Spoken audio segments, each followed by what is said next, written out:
ఇప్పుడు మనం చాలా పాత తరం నాటి పచ్చడి మా నాన్నమ్మ గారు చేసేవారు.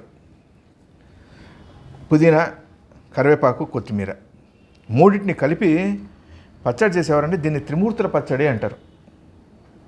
రుచి చాలా బాగుంటుంది. మనం దీన్ని ఇప్పుడు నేను ప్రాసెస్ స్టార్ట్ చేస్తాను. దేనికి అది వేయించుకుందాం, ఎలా చేయాలి ఏంటిది అన్నది మనకి డీటెయిల్స్ మొత్తం మన ఆర్ఎస్పి రెసిపీస్ మెయిన్ వీడియోలో ఉంటుంది. ఇది టూకీగా చెప్తాను. ఈ విషయాలు ఇవి. మీరు కావాల్సిన పదార్థాలు ఏంటిది, ఎంత కావాలి ఏంటిది అన్నది మనకి మెయిన్ వీడియోలో చూడండి. ఆర్ఎస్పి రెసిపీస్ మెయిన్ యూట్యూబ్ ఛానల్లో చూడండి. రైట్, మన ప్రాసెస్ స్టార్ట్ చేద్దాం రండి. కొత్తిమీర ఒలిచేసుకున్నాము. దీన్ని కడిగి ప్రాసెస్ చేద్దాము. ఇది కూడా పుదీనా కూడా ఒలుచుకున్నాము. దీన్ని కూడా కడిగేద్దాము. కరివేపాకు కడిగేద్దాం.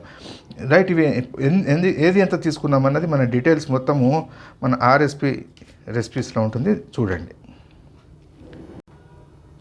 దీనికి కావాల్సిన పదార్థాలు నూనె, ఆవాలు, మినపప్పు, శనగపప్పు, ఇంగువ, ఉప్పు, పసుపు, మెంతులు, చింతపండు, పచ్చిమిరపకాయలు. మనం గ్రైండ్ చేసుకునేందుకు గ్రైండర్ ఇట్లాగా అవసరము. నేను ప్రాసెస్ స్టార్ట్ చేస్తాను రండి.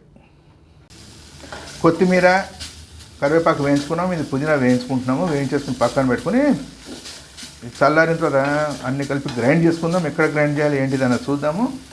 పక్కన పెట్టేసి పోపు వేసుకుందాం. పచ్చడి పోపు వేద్దాం. మనకి కొత్తిమీర అవన్నీ వేయించి పక్కన పెట్టేసుకున్నాం కదా. పోపు వేసి పచ్చిమిరపకాయలు వేసుకుందాం. దీంట్లోనే మనం ఏం చేద్దాం, చింతపండు రసము, బెల్లము, ఉప్పు వేసేద్దాం. ఉప్పు వేసి గ్రైండ్ చేసుకుని పక్కన పెట్టుకుందాం.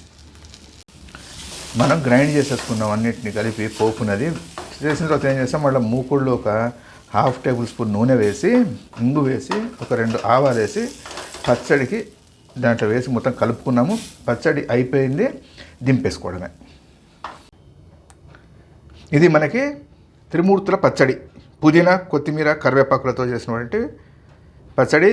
మా నాన్నమ్మ దగ్గర నేను నేర్చుకున్నటువంటి పచ్చడిది.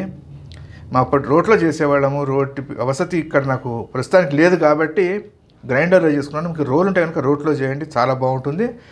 రైట్, తిని చూసిన తర్వాత ఎలా ఉందో కామెంట్ చేయండి. మరో మంచి వంటతో మళ్ళా కలుద్దాం. థ్యాంక్స్.